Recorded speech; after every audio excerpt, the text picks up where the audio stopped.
She had chosen the trail precisely because it promised nothing dramatic. That, more than anything, was the point.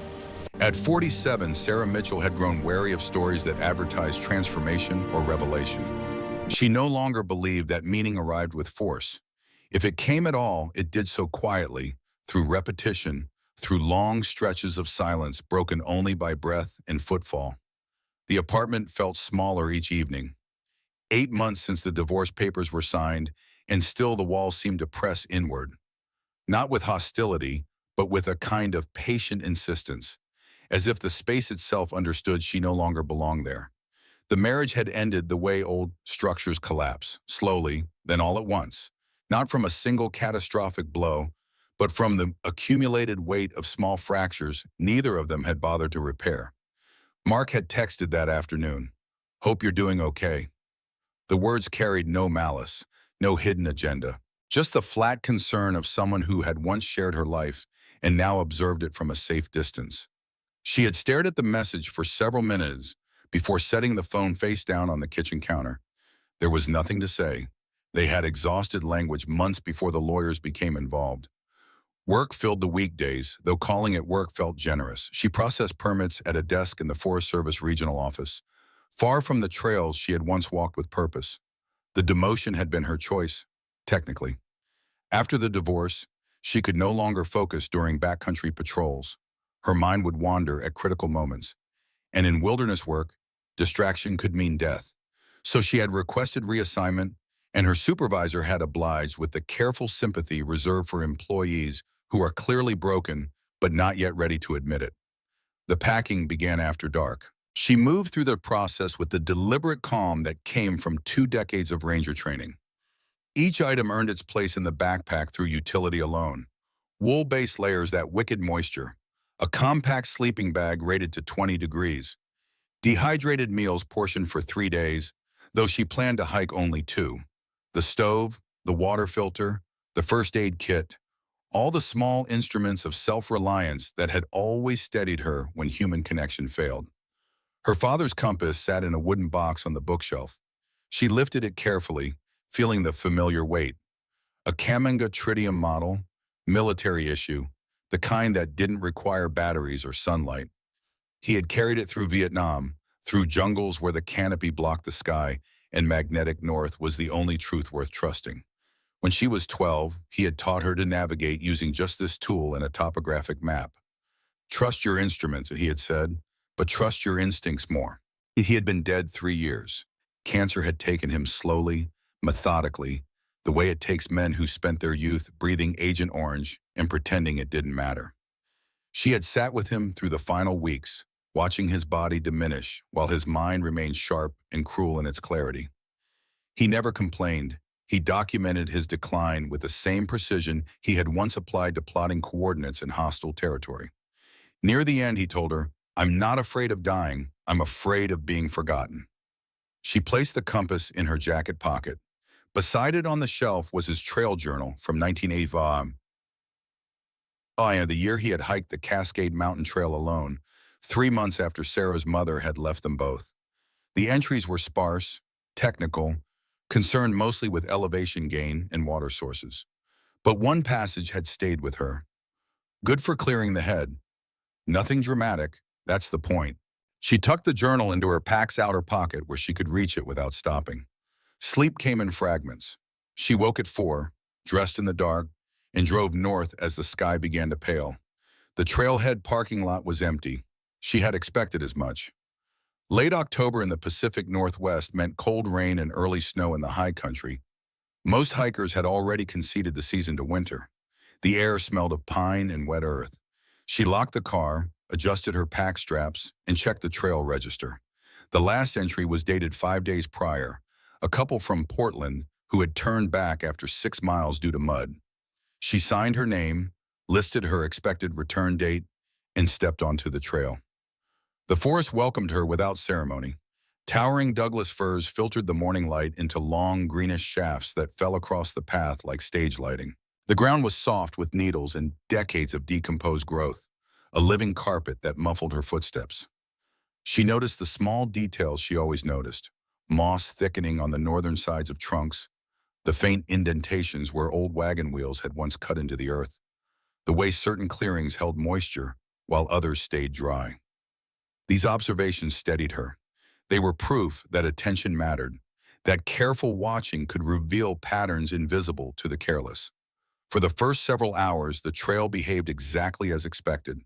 It rose gently through second-growth forest, curved around stands of ancient cedars, occasionally widened where logging equipment had once been dragged through. She stopped once to drink water and eat a handful of almonds, standing quietly as a gray jay hopped along a fallen branch nearby. Time stretched, then dissolved, as it often did when she walked alone. Her thoughts drifted toward work, toward the apartment she would return to, toward the carefully maintained distance between herself and everyone she had once considered close. Then those thoughts thinned and fell away entirely, leaving only the rhythm of breath and stride. Midway through the third hour, she noticed the survey stakes. They were new, bright orange plastic tags attached to metal rods driven deep into the ground. Each tag bore the same text: Hartwell Development, Preliminary Survey. She knew the name. Richard Hartwell was a regional developer with a reputation for aggressive land acquisition and minimal concern for environmental review. His projects typically involve transforming wilderness into gated communities marketed to retirees seeking rustic authenticity without actual discomfort. The stakes shouldn't have been here. This was state land, protected under wilderness designation protocols. Preliminary surveys required permits, environmental assessments, public comment periods. Either Hartwell was working far ahead of official approval, or he had found some legal mechanism to bypass the standard process. Neither possibility surprised her. Money had a way of smoothing regulatory obstacles. She photographed several stakes with her phone, noting their GPS coordinates. It wasn't her jurisdiction anymore, but the habit persisted.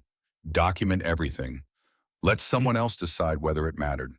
She continued hiking, unease settling into her chest like a stone dropping into still water. The weather shifted just after noon. The light changed first, flattening rather than dimming, as though the forest itself had inhaled and forgotten to release the breath. A breeze moved through the upper branches, stronger than before, carrying the sharp scent of coming rain. She checked the sky through gaps in the canopy. Clouds had gathered where there had been none that morning, thick and low, pressing against the ridgeline. Weather in these mountains changed quickly. She knew that. The forecast had called for clear conditions through the weekend, but forecasts were predictions, not promises.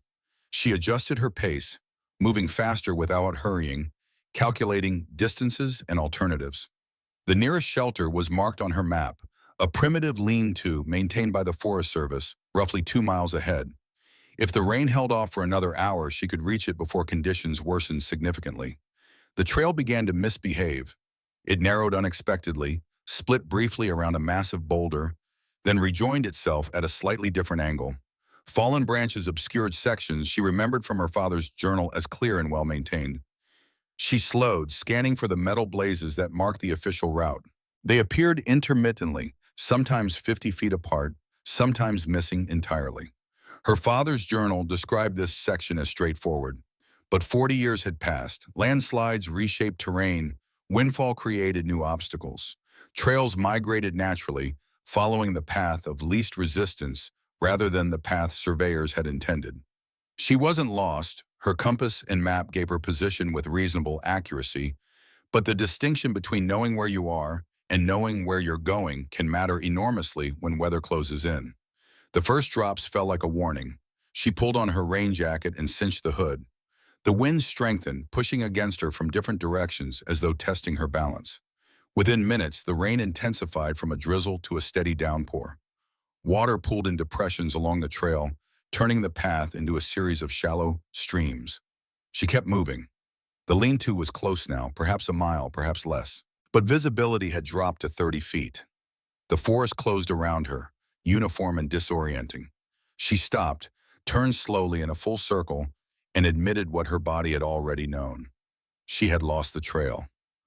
Not catastrophically, not dangerously yet, but the certainty that had guided her steps for the past 5 hours had evaporated.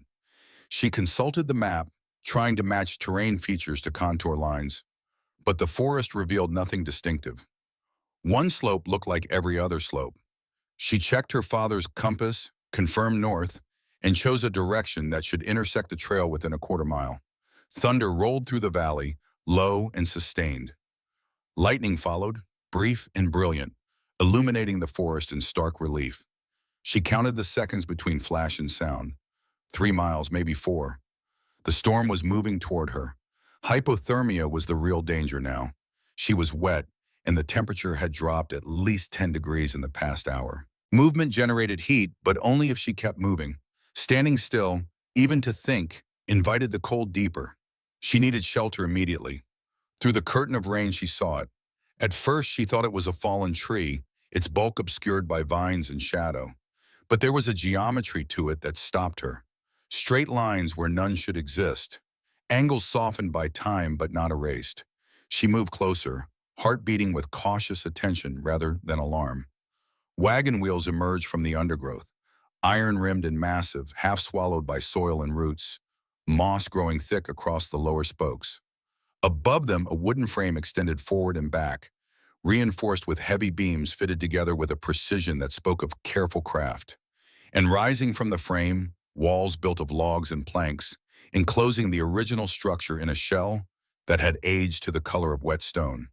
This was not merely a wagon left to rot. This was a wagon that had been transformed, made permanent. Someone had taken a vehicle designed for movement and anchored it deliberately to this exact spot.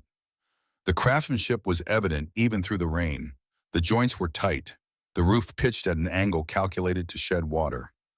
A small covered porch extended from the entrance, just large enough to keep rain from driving directly against the door. She stood there as the storm intensified, water running down her face, her breath visible in the cooling air. The forest pressed close around the structure, as if trying to reclaim it, but the thing itself endured. She felt the strange pull of recognition, the sense that she had stumbled upon something intentional, something shaped by need and thought and long patience. Whatever it was, it had not been meant as a temporary shelter. It had been meant to last. Wind howled through the trees, and another lightning strike hit close enough that she felt the air snap and tighten. The storm was no longer approaching. It had arrived. She took one last look around, committing the surrounding landmarks to memory, then turned her full attention to the structure before her. This door was solid wood, reinforced with iron hardware dulled by decades of weather. It did not hang open like doors on abandoned buildings she had seen before. It was closed, as though someone had left and intended to return. Her hand hovered inches from the latch. Even though reason told her that whoever had lived here was long gone, there were boundaries that persisted even after the people who set them disappear. Another gust drove rain sideways into her face. She was shivering now, her fingers clumsy with cold. Continuing to wander without a clear trail would be dangerous. Staying outside offered no shelter and no certainty. Entering meant crossing an invisible line, but it also meant warmth, safety, and time to think. She lifted the latch and pushed. The door swung inward on hinges that moved smoothly despite their age. The interior revealed itself gradually as her eyes adjusted from gray daylight to the dimness within. The air inside was dry, astonishingly so, carrying the faint scent of old wood and ash rather than dampness or decay. That alone told her she had not misjudged the place. Water had been kept out. The structure had held. The space was compact but carefully organized. The wagon's original curvature shaped the room, giving it a narrow, elongated feel, yet every inch had been used with clear intention. Along one wall ran a built-in bench with storage beneath it, the lid worn smooth by use. Opposite stood a small table, folded flat against the wall and secured with a simple latch. Shelves lined the upper sections, their contents neatly arranged, untouched by the chaos that typically follows abandonment. Nothing lay scattered. Nothing felt hurried. Her attention was drawn immediately to the stove. It sat near the center of the structure, compact but substantial, with a flue that disappeared upward through the roof. The metal was dark with age but intact, its surface bearing the marks of long use rather than neglect. She crouched beside it, examining the seams, the ash drawer, the vents. It was a sophisticated piece of equipment for its time, more refined than she would have expected in a frontier wagon. The flue pipe had been carefully routed, insulated where it passed near wood. Someone had understood the dangers of fire and had worked meticulously to prevent them. She recognized the design from her training, an Army Corps of Engineers field stove, the kind used in Civil War-era military camps. The craftsmanship was unmistakable. As she stood and turned slowly, absorbing the space, a realization settled over her. This was not simply a wagon repurposed as a cabin. It was an early form of mobile living, a self-contained system designed for movement and then adapted for stillness. The thinking behind it felt modern despite its age. Someone had solved complex problems with limited resources and achieved something both functional and permanent. The storm outside pressed harder. Wind rattled the structure's outer walls, but inside there was only a muted echo of that violence. She closed the door behind her, tested the latch. It held firm. The sense of intrusion softened, replaced by cautious gratitude. Whoever had built this place had done so to endure storms exactly like this one. She was not violating its purpose by seeking refuge. She was fulfilling it. She began a more careful exploration, moving slowly, touching nothing at first, simply noting. Hooks were set into the walls for hanging tools or clothing. A narrow bunk folded down from one end of the wagon, its frame sturdy, its mattress long since gone but the shape unmistakable. Beneath it, drawers slid open smoothly, revealing folded fabric that crumbled at her touch, reduced to dust by time. The care with which they had been stored made their fragility more poignant. Near the stove, she noticed markings carved into the wood. Not decorative, but practical. She leaned closer and saw faint writing, partially obscured by soot. These were technical notes, instructions written by someone who knew that memory alone was unreliable. She could make out fragments. Damper angle 45 degrees Nova wind. Secondary vent closed during storms. Check flew monthly. These were not graffiti or casual observations. They were operating procedures left behind by someone who intended for this system to work long after they were gone. Her pack felt suddenly heavy. She set it down near the door and shrugged out of her wet jacket, shaking off as much moisture as she could. The interior temperature was cool, but stable, not the biting cold of the forest. She imagined what it must have been like to sit here during a winter storm, the stove glowing, the walls holding fast while snow piled against them outside. The thought carried both comfort and an unexpected weight. Someone had trusted this place with their life. Someone had believed that careful preparation and sustained effort could create safety in a landscape that offered none naturally. And they had been right. The structure had endured for what appeared to be well over a century, waiting. She returned to the stove, kneeling again, this time with intention rather than curiosity. If she was going to stay the night, and the storm gave her no alternative, she would need heat. The temperature was dropping, and her wet clothing was leaching warmth from her core. Hypothermia could set in within hours if she didn't act. She opened the stove door carefully. Inside, remnants of old charcoal lay fused together, preserved by the structure's dryness rather than any deliberate care. She brushed some aside, creating space. From her pack, she took a small fire starter and a bundle of kindling she always carried. Habit ingrained by her father, who had taught her that preparation was the only insurance worth having. Before striking the spark, she studied the flue one more time. Smoke would have nowhere to go if the chimney was blocked. In a space this confined, that could be fatal. She traced the pipe with her eyes and then with her hand, following it upward to where it disappeared through the roof. There were no obvious cracks, no gaps where smoke might leak back into the room. Still doubt lingered. Confidence untested by reality was little more than hope. She knelt and struck the spark. The flame caught quickly, licking at the kindling with small, hungry movements. For a moment, she allowed herself relief. Then the smoke began to thicken, curling upward and then hesitating, as if unsure where to go.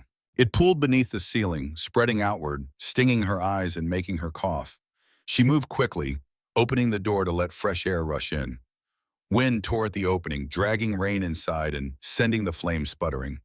She extinguished the fire and leaned back against the wall, breathing hard, frustration rising like nausea. The storm outside was growing louder, more insistent. She had minutes, not hours, to solve this. Without heat, she would be forced to spend the night in wet clothing, risking hypothermia despite the shelter. The structure that had seemed like salvation now felt like a trap with slightly more comfortable dimensions. She forced herself to think methodically. The stove design was sound, the flue appeared intact. The problem had to be blockage or airflow. She reread the carved instructions, this time more carefully. One line mentioned adjusting vents based on wind direction. Another referenced a secondary intake that needed to be opened during certain conditions. She found the lower vent the instructions mentioned, partially hidden beneath soot buildup. It was closed completely. She opened it. Then she located the damper mechanism inside the stove and adjusted it to the angle specified for northwest wind, which was the direction the storm was coming from. When she struck the spark again, the flame caught and held. Smoke rose, hesitated for only a moment, then was drawn upward decisively into the flue. The change was subtle but unmistakable. The system was working. Someone more than a century ago had tested this stove in countless conditions, had documented what worked and what didn't, and had left that knowledge carved into the wall for whoever came next. She fed the fire slowly, adding small pieces of wood she found stacked neatly in a bin beside the stove. The wood was old but dry, preserved by the same conditions that had kept the structure intact. As warmth began to spread through the space, she felt her muscles begin to relax, the tension draining from her shoulders and neck. She changed into dry clothes from her pack, hanging the wet ones near the stove, but not close enough to create a fire hazard. As circulation returned to her fingers and toes, she allowed herself to sit on the bench and simply breathe. The storm outside had reached its full intensity now. Rain hammered the roof, wind screamed through the trees, sirois. Lightning illuminated the small window in brief, stark flashes. But inside, the wagon house held. The walls absorbed the blows without complaint. The roof did not leak. The stove continued to draw steadily, carrying smoke and danger away. She noticed a small wooden box on one of the shelves. Inside were hand-carved animals, a horse, a bear, a bird. They were simple but skillfully made, the kind of objects created during long evenings by someone with time and a sharp knife. She held the horse, feeling its smooth surface, and wondered who had made it and for whom. Her eye caught more writing on the wall near where she sat. This carving was different from the technical notes. These were initials, followed by numbers that looked like dates. JS 1867. Below that, MS. And smaller, as though added later, ES 8 years and TSN 6 years. A family had lived here. The realization came quietly without drama. A father, a mother, 2 children. They had measured the children's growth against this wall the way families everywhere marked door frames with pencil lines and dates. This place had not been a desperate refuge or a temporary camp. It had been a home. She rose and moved to the built-in bench, noting the craftsmanship. Dovetail joints at the corners, mortise and tenon construction, every piece fitted with the precision that came from skill, not accident. Beneath the bench, she found a toolbox. The wood was scarred and stained, but the contents were organized with military exactness. Chisels arranged by size, a hand plane, a square, a level. She lifted the toolbox carefully. On the bottom, burned into the wood with what looked like a branding iron, were words: Captain J. Sullivan, 3rd Engineer Regiment, U.S. Army. Captain Sullivan, Union Army, Corps of Engineers. The man who had built this place had not been an ordinary pioneer. He had been a soldier, trained in construction and fortification, accustomed to solving problems under pressure with limited resources. He had applied military engineering principles to civilian survival and created something that outlasted him by generations. She searched further and found a small leather case tucked behind the toolbox. Inside was a daguerreotype, the image faded but still discernible. A man in uniform stood beside a woman in a simple dress. 2 children sat at their feet, a girl and a younger boy. The man's face was stern but not unkind. The woman looked tired, her shoulders slightly hunched as though bearing invisible weight. The children stared at the camera with the solemnity common to early photography, when subjects had to remain motionless for long exposures. This was the Sullivan family. She studied their faces, trying to imagine the circumstances that had brought them to this place, that had convinced Captain Sullivan to stop moving and start building. What had happened to them? Why had they left? Or had they? A drawer beneath the bench pulled open with some effort. Inside, she found papers. Letters, she realized, stacked and tied with a faded ribbon. The top one was dated May 15th, 1867. The handwriting was precise, the kind taught to military officers who needed to write clear reports under field conditions. She hesitated before reading. There was a boundary here, an intimacy she was about to violate. But the storm gave her no choice except to sit and wait, and the alternative to reading was simply staring at walls. She untied the ribbon carefully and unfolded the first letter. Margaret's condition worsens. The doctor in Portland is 80 miles distant, and she cannot endure such a journey. We must remain here through winter. I have decided to fortify this position using core techniques. The children require shelter, and shelter requires permanence. What began as temporary refuge must become something more deliberate. I will not fail them, as I have not failed my men. The voice that emerged from the page was steady, factual, almost clinical. Captain Sullivan wrote the way engineers document construction projects, listing problems and solutions without embellishment. But between the lines, Sarah detected something else. A quiet desperation, a man making impossible calculations with insufficient data and deciding that action, any action, was better than paralysis. She read the next letter, dated June 3rd, Eastern, 1867. This one detailed construction decisions, roof pitch tested at 35 degrees, proved insufficient during a heavy rain. He had rebuilt it at 42 degrees. No leaks now. The stove required a specific angle for the flue to account for prevailing winds. He had experimented with 3 different configurations before finding one that worked consistently. The third letter from July 1867 was shorter. Emma asked why we cannot live in town like other families. I told her pioneers must be self-reliant. She replied, "But Papa, you built bridges for generals." I said, "And now I build a future for you and Thomas." She seemed to accept this. Thomas said nothing, as is his nature. Sarah set the letter down and closed her eyes.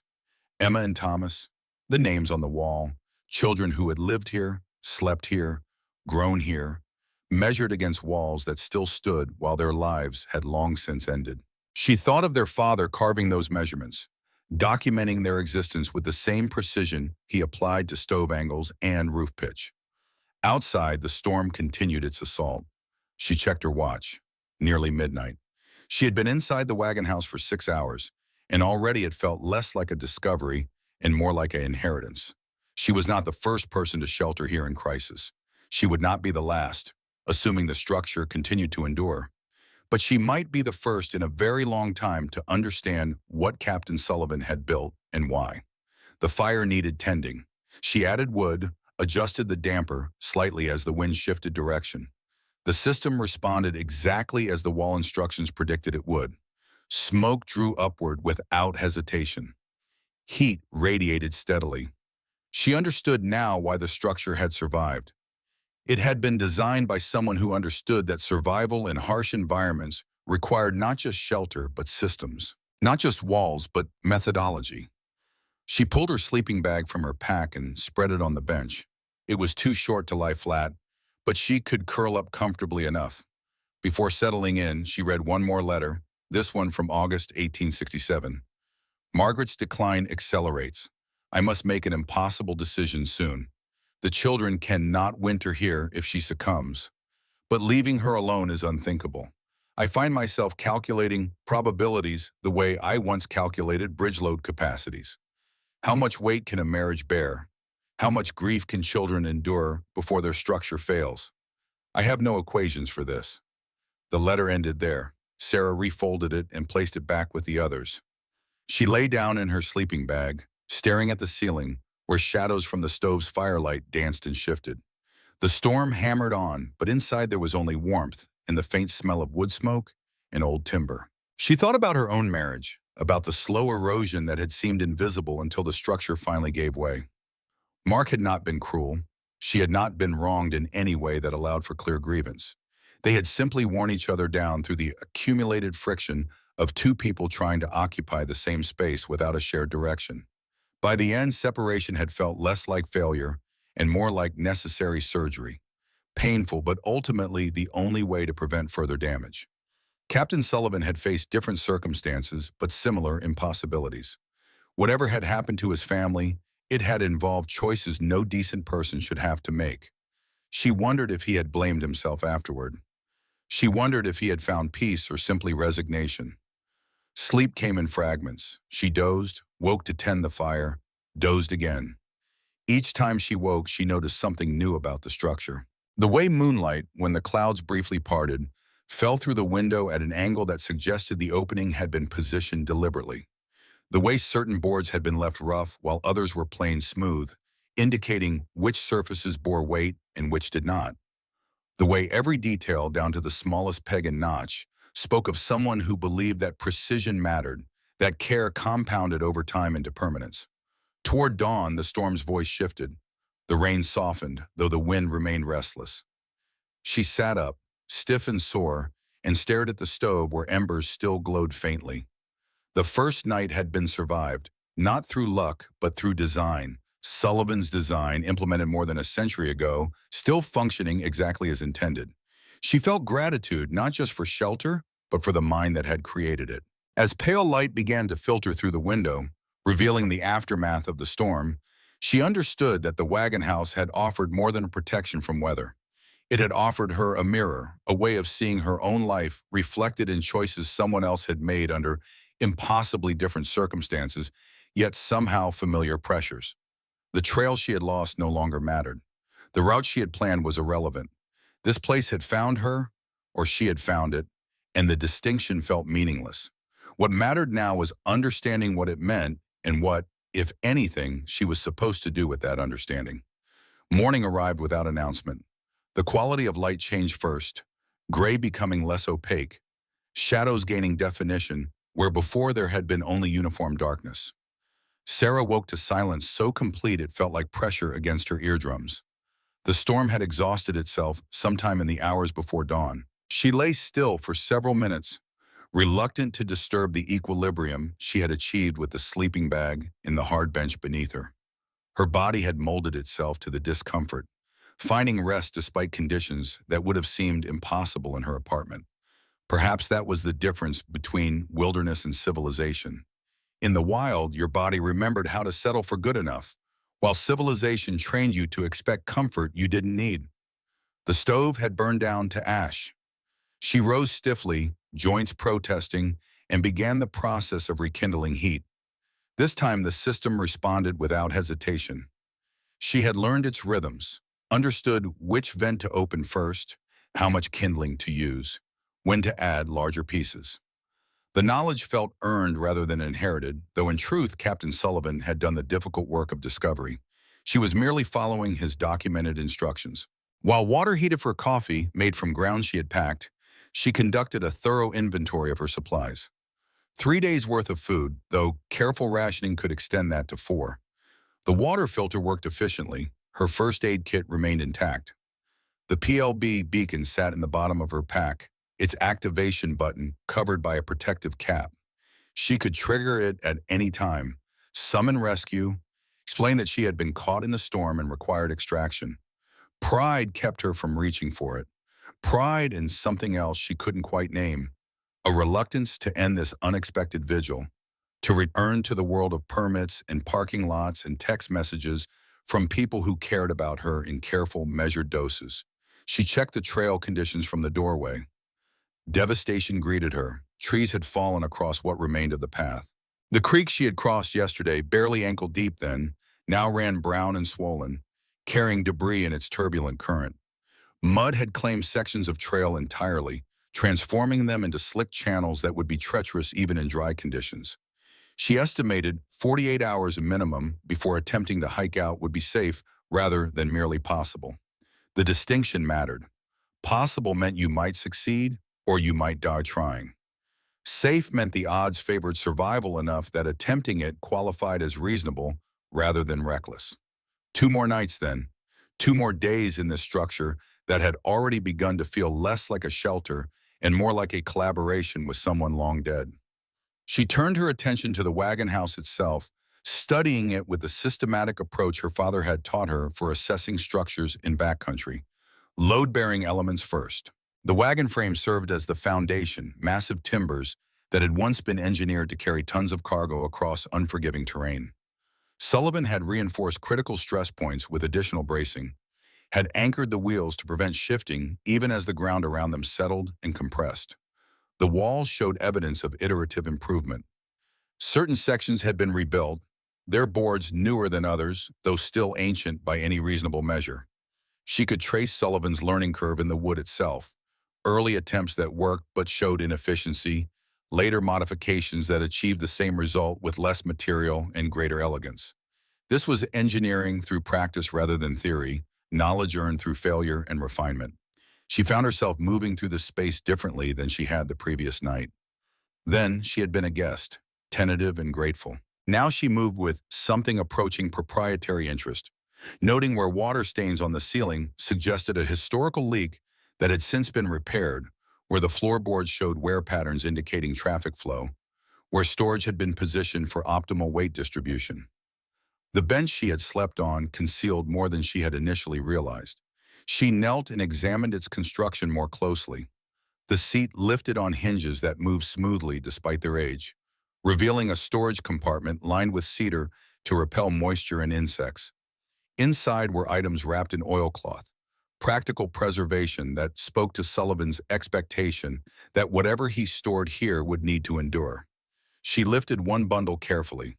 The cloth crackled slightly as she unwrapped it, revealing more letters, these tied with a different ribbon, darker and more worn. The dates on the top letter indicated September 1867, picking up where the previous correspondence had ended. Before reading, she conducted a more thorough examination of the bench itself. The compartment appeared to extend the full length of the structure, yet the bundles occupied only half the available space. She reached into the shadowed rear section, fingers exploring blind, and felt something unexpected. Not cloth or paper, wood, shaped and smooth. Her hand closed around it and withdrew a small box, perhaps 6 inches square, made of what looked like walnut and fitted with brass corners that had tarnished to dark green. It was heavier than its size suggested. She placed it on the table and studied it before opening. No lock secured it, only a simple latch. She lifted the lid. Inside, nested in fabric padding, were items that made her breath catch. Gold coins, 12 of them, bearing dates from the 1850s and early 1860s. Each one represented significant value then and would be worth considerably more now. Beneath the coins, a woman's wedding ring, simple gold band, worn thin on one side from years of wear. A locket containing 2 daguerreotypes so small she had to squint to make out the faces. Emma and Thomas, younger than in the family portrait, perhaps 4 and 2. Tucked beneath the locket was a folded document. She opened it with exquisite care. Land deeds, she realized. 320 acres in Oregon Territory, filed under the Homestead Act, bearing the name James Sullivan and dated March 1867. Official stamps and signatures covered the bottom portion, lending it the weight of legal authority. Also in the box, Sullivan's military discharge papers, honorable service rendered, signed by officers whose names she vaguely recognized from Civil War histories. And one more item, a surveyor's map, hand-drawn with the precision she had come to expect from the captain, showing topographical details of the land surrounding the wagon house, notations of water sources and game trails, calculations of optimal routes for various purposes. She sat back on her heels, understanding, crystallizing. This was not a cache of forgotten possessions. This was insurance. Sullivan had hidden his family's most valuable items, their proof of ownership and identity, in a place he believed would endure. He had bet on the permanence of his own work, had trusted the wagon house to outlast whatever circumstances had driven him to such measures. The ethical weight of the discovery pressed against her chest. These items belonged to someone, presumably descendants of the Sullivan family if any existed. Taking them would be theft, legally and morally. Yet leaving them here risked their loss to time, weather, or the next person who stumbled upon this place with less scrupulous intentions. She photographed everything methodically, documenting the box's contents and position. Then she returned the items exactly as she had found them, closed the lid, and placed the box back in its hiding spot. The letters, however, she kept out. Reading them felt like a lesser violation than disturbing the physical artifacts. Words were meant to be shared, even if their intended audience had died generations ago. The first letter from this new batch, dated September 12, 1867, began without preamble. A wagon train passed through today, heading west to Portland. The captain, a man named Morrison, agreed to take Margaret and the children with them. The journey will be difficult for Margaret, but remaining here through winter would be fatal. I have made the necessary arrangements. They depart at dawn. When the handwriting remained steady, but Sarah could sense the fracture beneath the words. Sullivan wrote the way soldiers wrote battle reports, documenting horror in clinical language, because acknowledging the emotional truth would make it impossible to continue functioning. The next letter, dated that same evening, was shorter. Emma wept when I told her. She begged to stay. I explained that staying meant watching her mother die, that going meant the possibility of survival.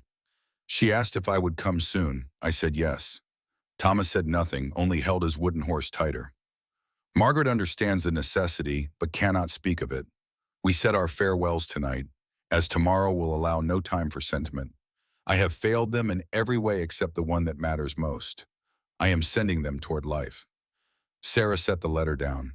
The room felt suddenly smaller, the walls too close. She stood and moved to the window, looking out at the forest where morning light now filtered through the canopy. Somewhere out there, 157 years ago, a woman and 2 children had left this place, walking away from the man who had built it for them, carrying only what they could manage and the uncertain promise that he would follow when he could. The subsequent letters tracked Sullivan's solitude through the autumn and winter of 1867. October brought the first snow. He documented temperatures, wind patterns, the performance of the stove under various conditions. He hunted deer and elk, smoked the meat, tallied his food stores with accountant precision. He repaired sections of the roof damaged by ice accumulation. He carved the wooden animals she had found, admitting in one letter that the activity kept his hands busy while his mind wandered to Portland, to Margaret and the children, to questions he could not answer. November's correspondence grew terser. Supplies adequate. Health good. Weather severe but manageable. No word from Portland, nor did I expect any. Mail service does not extend to unincorporated wilderness. I write letters to Margaret that I cannot send, describing my days as though she were merely in the next room, rather than 80 miles distant through mountains that have already claimed several lives this season, according to rumors from passing trappers. By December, the entries had shortened to brief technical notes. Successful hunt, stove modification proving effective, roof holding against snow load.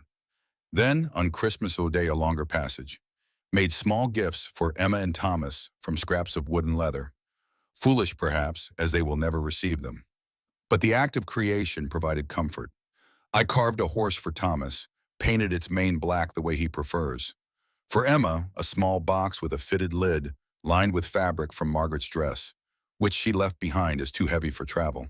I imagine their faces upon receiving such gifts and find I can breathe easier for a moment. Sarah thought of the wooden animals on the shelf, the box she had seen in the storage compartment. These were not random objects. They were proxies for love that had no other available expression. The winter months brought few entries. January passed with notes about temperatures, occasional wildlife sightings, inventory updates. February mentioned a supply crisis averted when a cache of dried apples he had forgotten about turned up under a floorboard.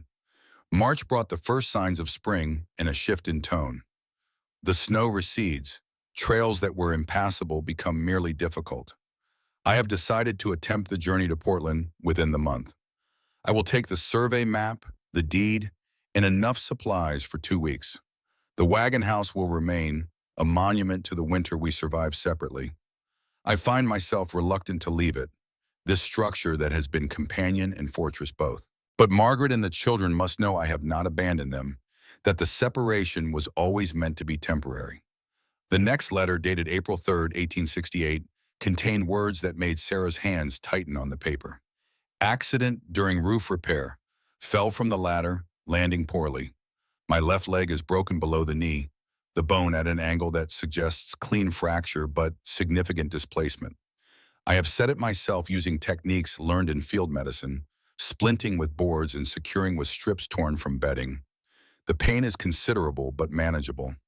What concerns me more is infection risk and the certainty that I cannot walk, much less hike, 80 miles through mountain terrain. She read the letter twice, then continued to the next, dated 2 weeks later. Fever has developed, confirming my fears about infection. I have treated the wound with such antiseptics as remain in my medical kit, changing the dressing daily, maintaining cleanliness as best I am able. The fever rises and falls. In moments of clarity, I understand that my options have narrowed considerably. I cannot reach Portland in this condition. I can only hope that the leg heals sufficiently to allow travel before summer ends. May brought a series of increasingly fragmented entries. The handwriting deteriorated, became shakier, though the content remained lucid. He described delirium during the worst fever periods, hallucinations of battles he had fought years before, conversations with Margaret that evaporated upon waking. He documented his treatment protocol with scientific detachment even as his body failed him. The final letter bore a date of June 3, 1868. The script was barely legible, letters drifting across the page like debris on water. The fever has broken. I am weak, thinner than I have ever been, but my mind is clear. The leg has healed poorly. I set it without proper tools or assistance, and the angle is wrong. I can stand, barely, with the aid of a crutch I fashioned from a tree branch.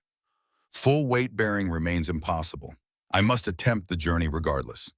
Every day I delay is another day Margaret believes I have abandoned our family. I will leave at first light tomorrow, carrying only essentials. The wagon house I entrust to whoever finds it next.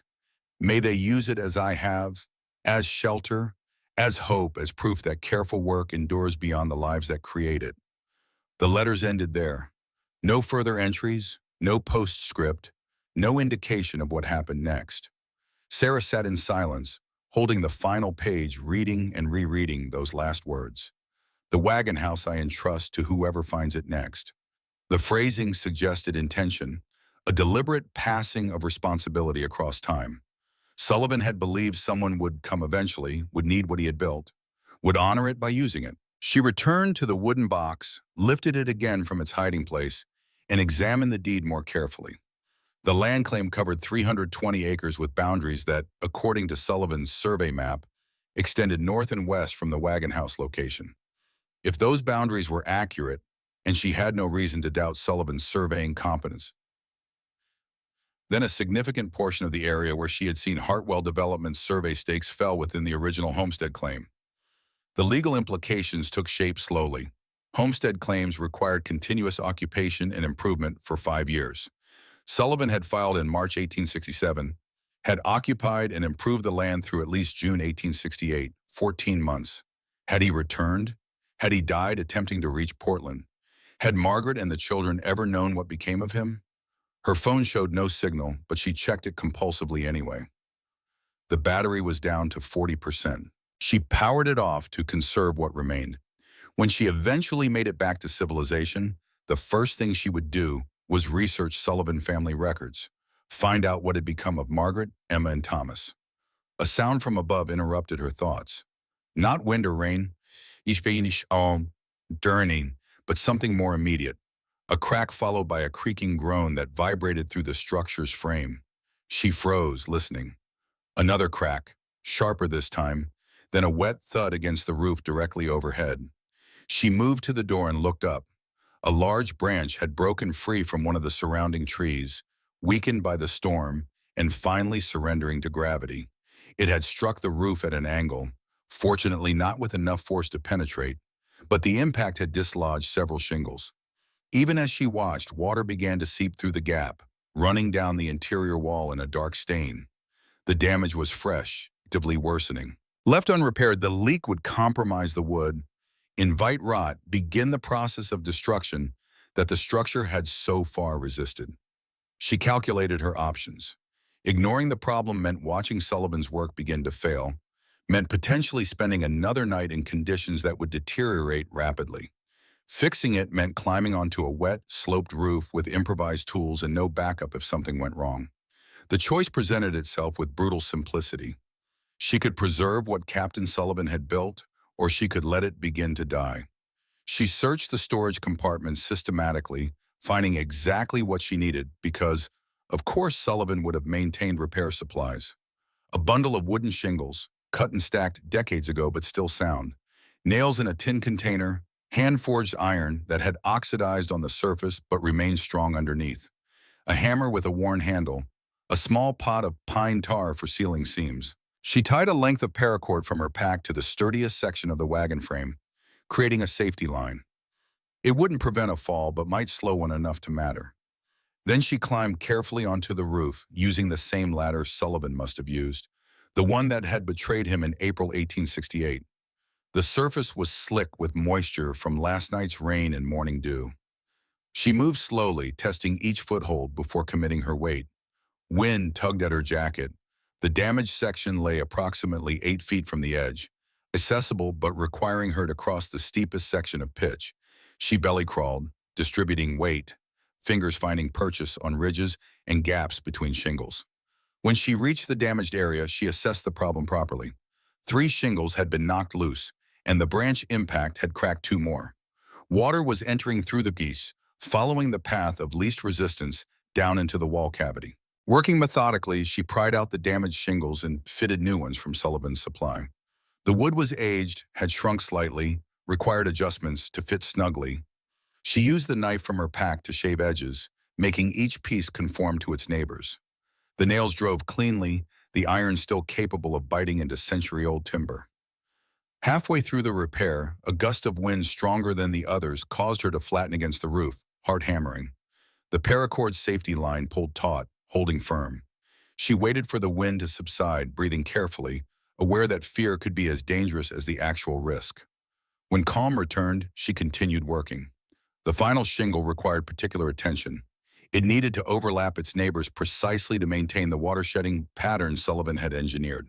She fitted it, adjusted it, refitted it, testing the alignment until satisfied.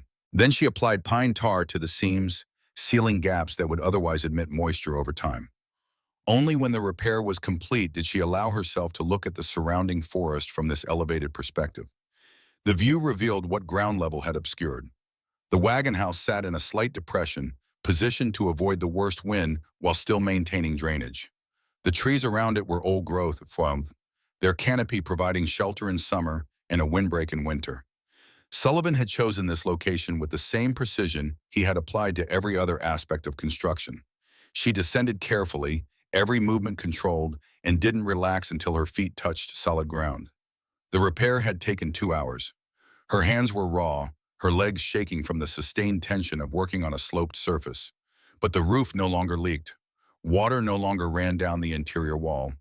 She inspected her work from inside, checking for drips. None appeared. The patch was holding. The structure would endure at least a while longer because she had acted rather than merely witnessed its deterioration. Something had shifted during those hours on the roof.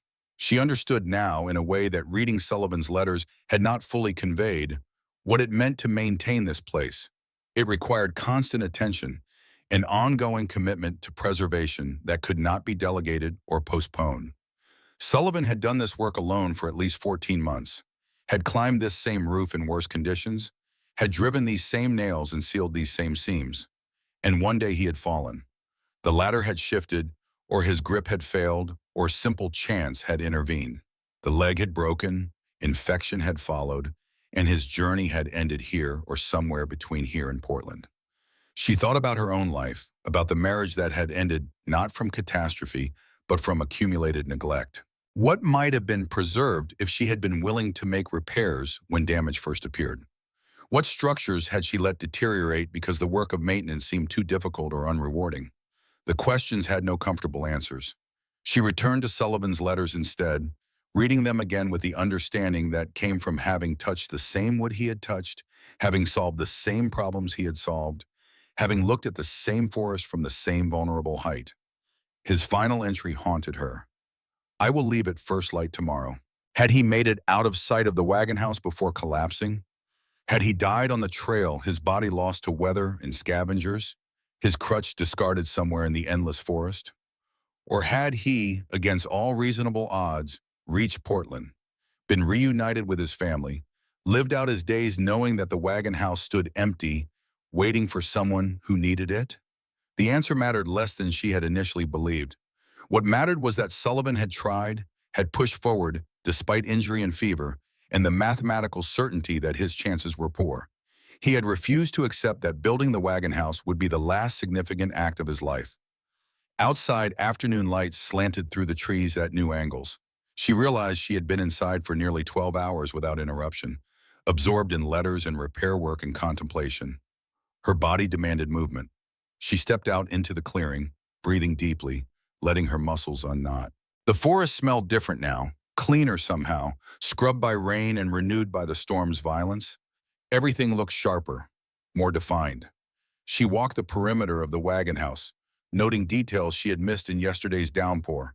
The way water channels dug into the ground directed runoff away from the foundation, the strategic placement of stones to prevent erosion, the careful management of vegetation to maintain airflow while preserving natural windbreaks. This was engineering at its most fundamental. Not bridges or fortifications, but the patient application of knowledge to the problem of survival. Sullivan had taken principles learned in military service and translated them into domestic architecture, had created something that served no strategic purpose except the strategy of living through winter. She found herself wishing she could thank him. Not in the abstract way one appreciates historical figures, but directly, personally, the way you thank someone who has done you a specific kindness. The wagon house had saved her life, or at least made survival through the storm significantly more probable. It had also given her something less tangible but equally necessary, a framework for understanding that endurance was its own form of heroism, that building could be an act of love even when the people you built for were gone. As evening approached, she prepared for a second night. The routine felt established now, rather than improvised. She knew which wood burned best, how to adjust the damper for changing wind, where to position wet gear for optimal drying without fire risk. The wagon house had become familiar, almost comfortable. She read more letters by the stove's light, these the unsent correspondence Sullivan had written to Margaret during the winter months. They were heartbreaking in their mundane domesticity. He described his daily routines, asked questions about Emma and Thomas, offered advice about matters he could not possibly influence from 80 miles away. In one letter, he apologized for the separation, then crossed out the apology and wrote instead, "I will not apologize for choosing your survival over our togetherness. Some decisions transcend regret." That line stopped her. Some decisions transcend regret. She thought about her divorce, about the guilt that had shadowed her, even though logic insisted she had done nothing wrong. Maybe the point was not to eliminate regret, but to recognize that some choices were necessary despite the pain they caused. She slept better the second night, her body having adjusted to the hard bench, her mind having accepted the wagon house as temporary home rather than emergency shelter. When she woke the third morning, the forest was silent again, the storm's aftermath now simply the new normal. She checked the trail conditions and found them improved but still dangerous. One more day, she decided. One more day to ensure safe passage, to finish reading Sullivan's letters, to prepare mentally for the return to civilization and all the complications that would follow. Because she understood now that she could not simply leave this place and forget it.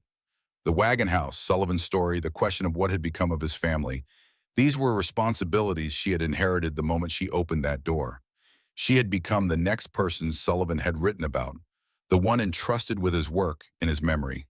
The weight of that trust felt surprisingly welcome. The third morning brought clarity in more ways than one. The sky had deepened to sharp blue, scrubbed clean by 3 days of weather. Sarah woke to sunlight streaming through the window at an angle that told her she had slept past dawn for the first time since arriving. Her body had finally surrendered to the exhaustion accumulated over 72 hours of vigilance. She lay still, listening to the forest wake around her. Bird calls she recognized from ranger training, varied thrush, Steller's jay, the distant drumming of a pileated woodpecker. These sounds meant the storm's disruption had passed, that the natural order was reasserting itself. It also meant conditions would allow her to leave today if she chose. The thought brought unexpected resistance. 3 days ago, she would have welcomed extraction, would have activated the PLB beacon without hesitation. Now the wagon house felt less like a trap and more like an intermission, a pause between acts of a life she wasn't certain she wanted to resume. But supplies were finite. The trail would only deteriorate further with each passing day, and she had responsibilities that extended beyond personal comfort. Before packing, she conducted one final systematic search of the structure. She had read all the letters, documented the hidden valuables, understood the basic architecture. But Sullivan's methodical nature suggested there might be more. Additional caches, further documentation, tools or information stored in places she hadn't thought to examine. She started with the rafters, using the ladder to inspect the space between roof and ceiling. Dust and cobwebs met her probing fingers initially, then something more substantial. Rolled paper tied with twine wedged into the gap between two support beams. She worked it free carefully, afraid the aged material might crumble at rough handling. On the table, she unrolled what proved to be Sullivan's survey map. Not the small version in the wooden box, but a full-scale working document nearly 3 feet across. The detail was extraordinary. Every creek and ridge within a 5-mile radius had been plotted with precise measurements. Elevation changes were marked in careful notation. Game trails, water sources, patches of edible plants, areas prone to flooding. Sullivan had documented the entire landscape with the thoroughness of someone planning a campaign. But what caught her attention were the boundary markers. The homestead claim's perimeter was drawn in red ink, a rough rectangle encompassing the wagon house and extending outward. Sullivan had noted corner points, had provided compass bearings and distances that would allow anyone with basic surveying skills to walk the property lines. She pulled out her phone, powered it on despite the battery warning, and opened the GPS mapping function. Using Sullivan's coordinates as reference points, she plotted the homestead boundaries onto the modern topographic overlay. The match was imperfect. Surveying technology had improved considerably in 157 years, but close enough to reveal something significant. The survey stakes she had photographed on her first day, the ones marked with Hartwell development tags, sat squarely within Sullivan's original claim. Not near the boundary, not in disputed territory, but well inside the mapped perimeter.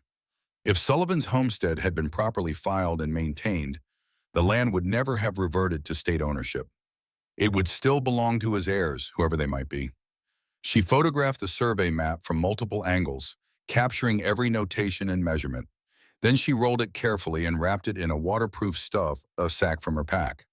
This document was evidence, potentially the key to preventing Hartwell's development from destroying not just the wagon house but the entire landscape Sullivan had claimed and improved. The wooden box presented an ethical problem she had been avoiding. Leaving it here risked loss or theft.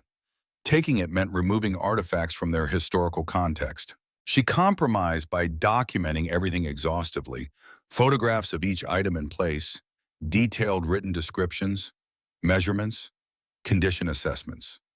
Then she wrapped the box in multiple layers of protection and placed it in her pack. When she reached authorities who could properly secure it, she would hand it over immediately.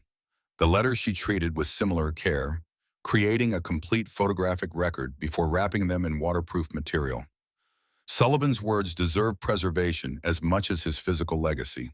Her final act before departing was to write a note explaining what she had found and what she had taken. She placed it in a plastic bag and left it prominently on the table where anyone entering would see it immediately. The note included her contact information, the date, and a detailed inventory. If anyone challenged her later, at least she would have documented her intentions. She stood in the doorway one last time, looking back at the space that had sheltered and changed her. The stove sat cold now, the fire she had maintained for 3 days reduced to ash. The bench where she had slept looked smaller than it felt during the nights. The walls that had seemed so substantial revealed themselves as simply wood and intent, matter organized by human will, into something that could resist entropy for a while. Thank you, she thought, directing the words towards Sullivan, though she knew the gratitude extended to the structure itself, to the accumulated wisdom embedded in its construction. Then she stepped outside, secured the door behind her, and faced the forest. The alternate route Sullivan's map suggested involved following a ridgeline that paralleled the main trail at higher elevation. According to his notations, this path avoided several creek crossings and provided better drainage, making it more passable after heavy rain. The trade-off was steeper grades and one significant obstacle: a ravine that required crossing a natural bridge formed by a fallen tree. She found the ravine within an hour. The tree was exactly where Sullivan had marked it, a Douglas fir that had toppled decades ago and lodged between rock outcrops on either side of a 25-foot gap. Below, the creek that had carved the ravine rushed white and violent, swollen with runoff. The tree appeared stable, its trunk thick enough to walk across if one had balance and nerve. Sarah had neither in abundance at the moment. Her legs were fatigued from 3 days of limited movement, her core strength compromised by sleeping on a hard bench. The backpack threw off her center of gravity. Wind gusted unpredictably through the ravine, strong enough to make her sway even standing on solid ground. She could backtrack, try to find the main trail despite the flooding and fallen timber. That would add at least 6 hours to her journey, possibly more, and guarantee hiking in darkness. Or she could cross here right now while daylight and determination remained. The paracord became a safety line again. One end tied to a sturdy tree on her side of the ravine, the other end clipped to her pack's frame. It wouldn't prevent a fall, but it might keep her from being swept away if she landed in the water. She tested the tree trunk's stability by standing on it near the edge, bouncing slightly. The massive log barely moved. She began crossing. The bark was wet but provided texture for grip. She moved sideways, feet perpendicular to the trunk's length, hands pressed against the wood for balance. Don't look down became a mantra. Her father had taught her that vertigo was psychological, that the inner ear could be fooled, but physics remained constant. Focus on the destination, not the void. Halfway across, the wind hit harder than before.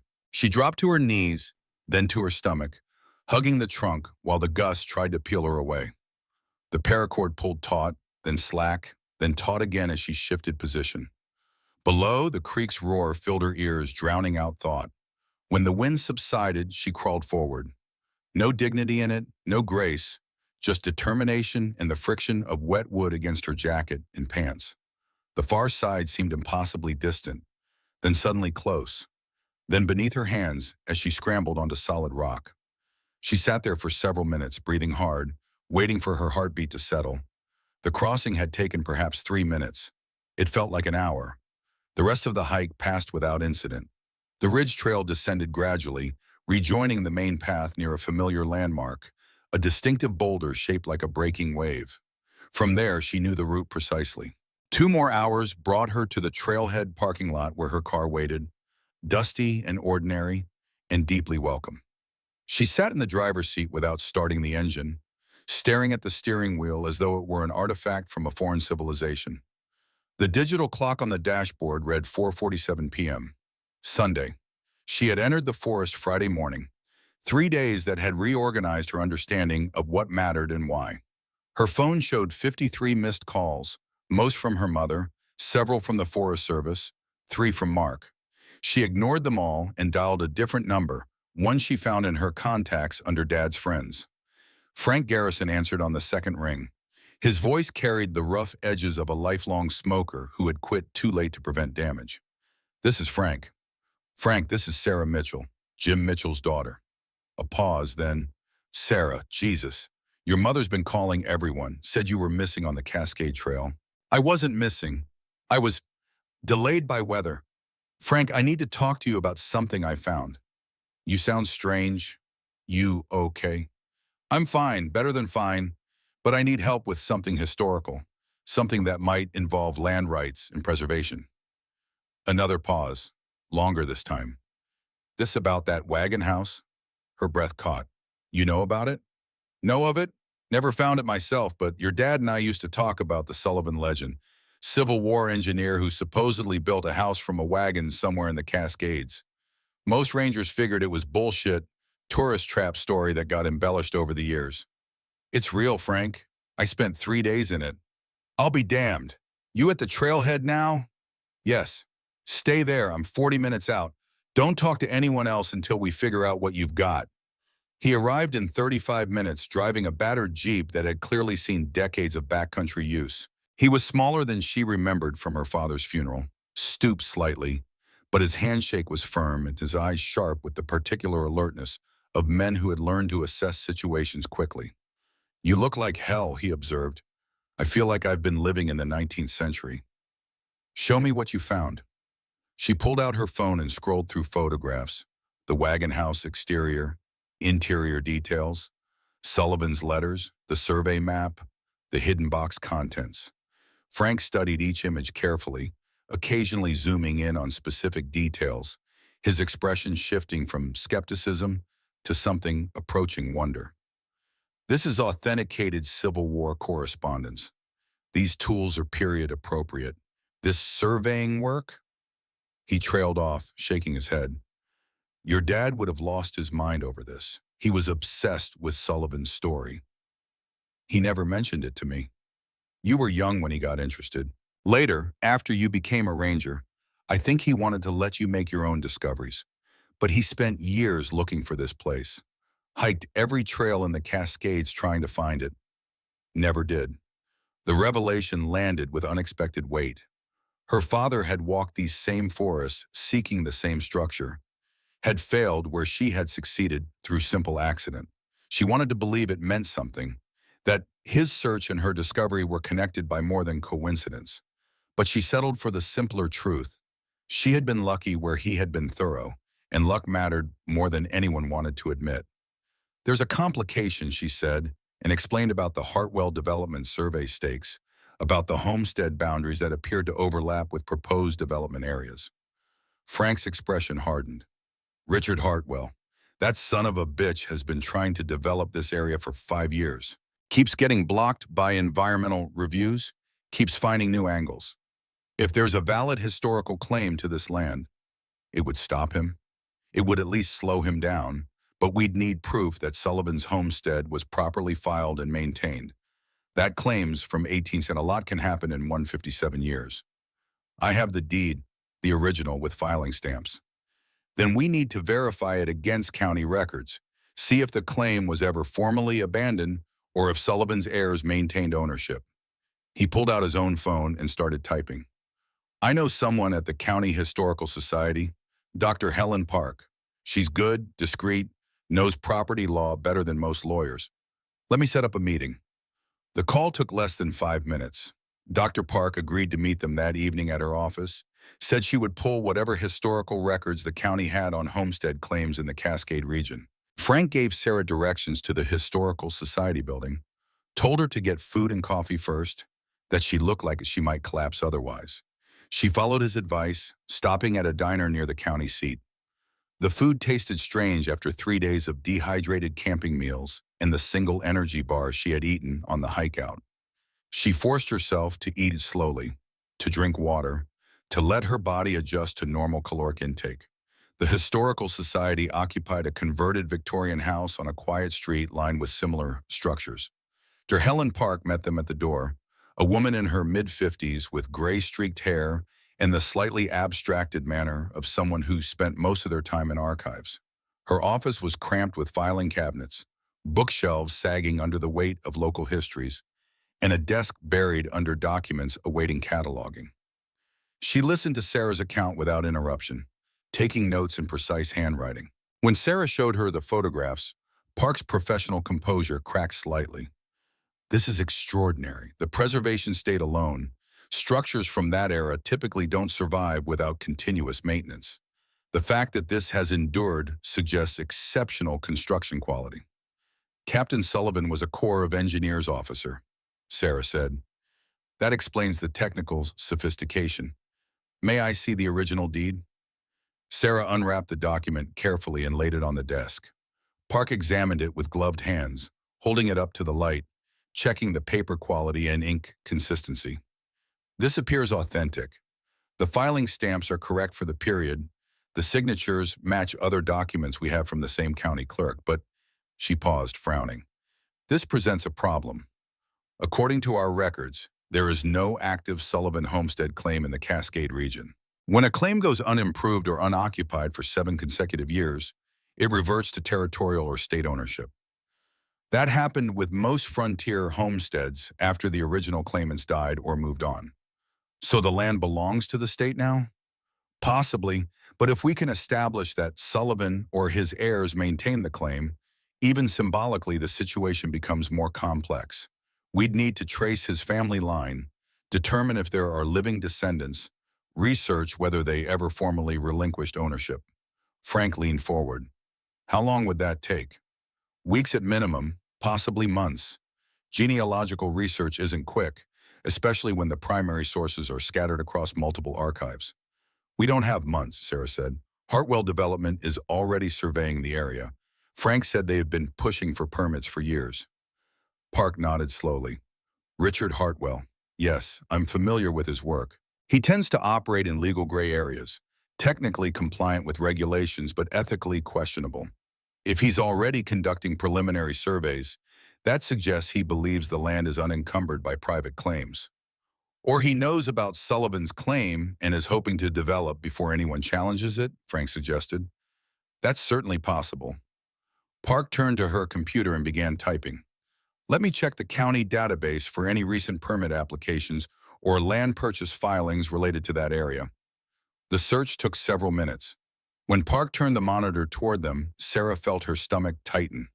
Hartwell Development had filed a request to purchase mineral and development rights for approximately 400 acres of state-owned land in the Cascade Mountain region. The filing was dated 2 weeks ago. The parcel description, when cross-referenced with Sullivan's survey map coordinates, showed significant overlap. The county board is scheduled to vote on this next month, Park said. If they approve, Hartwell will have the legal right to begin development. The fact that there's a historical structure on the property might not matter if the county doesn't know it exists. We need to file an emergency historical designation, Sarah said. Get the Wagon house protected before the vote. Emergency designations require evidence of significant historical value and imminent threat. We have the threat. Hartwell's development plans provide that. But the significance claim would be stronger if we could establish a direct connection between the structure and known historical events or figures. Frank's phone buzzed. He glanced at it, frowned, then showed the screen to Sarah. A text from a colleague at the Forest Service. Hartwell crews on Cascade Trail today, building access road off old logging route. Thought you should know. The timeline was collapsing. Hartwell wasn't waiting for permits to be approved. He was preparing infrastructure, positioning himself to begin work immediately upon receiving authorization. If the Wagon house sat anywhere near his planned development, it would be destroyed or relocated without regard for historical context. I need to go back, Sarah heard herself say, document everything properly, conduct a full site survey, establish the exact coordinates for the historical record. You just spent 3 days out there, Frank objected. You're exhausted. Then come with me. Bring equipment, witnesses, whatever we need to make this official. Park considered the proposal. If I could send a team, myself, a surveyor, perhaps someone from the state archaeology office, we could conduct a preliminary assessment. That would give us grounds for requesting an emergency preservation order. How long to organize a team? A week minimum. These things require permits, liability insurance, coordination with the Forest Service since it's on federal land. We don't have a week, Sarah said. The certainty in her voice surprised her. Hartwell's already moving. By the time we get official permission, he could have equipment on site. Frank rubbed his face, exhaustion evident in the gesture. Sarah, even if we went back tomorrow, what could we actually accomplish? We can't stop Hartwell from building a road. We can't physically protect the structure. No, but we can document it so thoroughly that destroying it becomes legally complicated. We can establish a paper trail that proves we knew about it, reported it, requested protection. We can make it expensive for him to bulldoze history. The three of them sat in silence, considering options that all seemed inadequate. Finally, Park spoke. There is one other possibility. If we could locate Sullivan's descendants, establish that they have a legitimate claim to the land, we could challenge Hartwell's permit application on grounds that he's trying to purchase property he doesn't have the right to buy. How would we find descendants, Sarah asked. Start with census records, death certificates, marriage licenses. Sullivan mentioned his wife Margaret and children Emma and Thomas in the letters. If we can find what became of them after he sent them to Portland, we can trace their family line forward to the present. Frank was already pulling out his phone again. I know a genealogist who owes me favors. Retired Forest Service, spends his free time building family trees for fun. Let me call him. The genealogist, whose name was William Barrett, agreed to begin research immediately. Park provided him with the information from Sullivan's letters: full names, approximate ages, the date they left for Portland, the wagon train, captain's name. Barrett promised preliminary results within 48 hours, more complete findings within a week. In the meantime, Park said, I'll file a notice with the State Historic Preservation Office alerting them to the wagon house's existence. That won't stop Hartwell, but it creates an official record, and I'll reach out to colleagues who might be able to expedite the emergency designation process. Sarah felt the momentum shift, felt the discovery transform from personal experience into bureaucratic procedure. Part of her welcomed the help, the expertise, the resources she couldn't provide alone. Another part mourned the loss of intimacy, the way institutions would inevitably reduce Sullivan's story to categories and forms. But this was what preservation required. Not romantic gestures, but methodical documentation. Not individual heroism, but collective effort sustained over time. If the wagon house was to endure another 157 years, it would need more than good construction. It would need legal protection, public awareness, and the persistent advocacy of people who believed some things were worth saving, even when saving them was inconvenient. Frank drove her back to her car. During the 40-minute turn, he told her stories about her father she had never heard, training exercises that had gone wrong, close calls on backcountry patrols, the quiet competence that had earned Jim Mitchell respect from Rangers half his age. He talked about Vietnam, about shared experiences that had bonded them in ways civilian life never quite replicated. Your dad would be proud, Frank said, as they pulled into the trailhead parking lot, not just of finding the wagon house, but of what you're doing now, following through, making it matter. I'm just trying to honor Sullivan's work. Same thing Jim tried to do, honor the people who built things that lasted. He paused, then added, call your mother, she's worried sick. Sarah promised she would. After Frank drove away, she sat in her car making the calls she had been avoiding. Her mother answered instantly, relief and anger competing in her voice. 4 days, Sarah, 4 days without contact. I'm sorry, I got caught in a storm, lost the trail, found shelter. I'm fine. The conversation lasted 20 minutes, her mother cycling through emotions while Sarah provided reassuring noises without fully engaging. When it finally ended, she checked her other messages. Several from coworkers expressing concern. One from her supervisor asking her to confirm she would be back at work Monday. 3 from Mark, each more worried than the last, culminating in, just let me know you're alive, please. She replied briefly, I'm safe. Sorry for the worry. Talk soon. She didn't drive home immediately. Instead, she returned to the Historical Society, where Park was still working despite the late hour. The historian looked up from her computer, surprised. Did you forget something? No. I wanted to help with the research, if there's anything I can do. Park gestured to a chair. Actually, there is. I'm cross-referencing census records from Portland in the 1870s, looking for Margaret Sullivan and her children. If you could help me search through these digitized records, we might find them faster. They worked side by side for 3 hours, scrolling through page after page of handwritten census forms, searching for familiar names. The work was tedious, but oddly meditative, each page a window into lives long concluded. Sarah found herself wondering about all the other stories buried in these records, all the other Captain Sullivans whose histories had been reduced to a line in a ledger. At 11:23 p.m., Park made a sound of discovery. Here, Margaret Sullivan, age 41, widow, living in Portland in 1870, occupation listed as seamstress. 2 children, Emma, 12, and Thomas, 10. They made it. They survived. Sarah leaned over to see the screen. There they were. The family Sullivan had sent away to save. 3 names on a census form, proof that his decision had worked, that they had reached safety and built new lives. The entries included no mention of James Sullivan, no indication he had ever joined them. Can we trace them forward? Sarah asked. We can try. If Emma or Thomas married, there would be records. If Margaret remarried, same thing. Death certificates, property transfers, any legal documents would give us breadcrumbs to follow. They searched for another hour before exhaustion forced them to stop. Park promised to continue the research tomorrow, to call Sarah the moment she found anything significant. As Sarah finally drove home through empty streets, she thought about Margaret and Emma and Thomas building a life in Portland, while James Sullivan tried and perhaps failed to reach them from 80 miles away. Some separations were temporary. Others became permanent, despite everyone's best intentions. The difference often came down to nothing more than chance. A moment of inattention on a ladder, a piece of rotten wood that gave way, a fever that spiked at exactly the wrong time. Her apartment felt smaller than ever when she finally unlocked the door. She dropped her pack, showered away 4 days of trail grime, and fell into bed without bothering to unpack. Sleep came instantly, deep and dreamless, the kind of sleep that follows not just physical exhaustion, but emotional resolution. She had found something that mattered. Now she had to figure out how to protect it.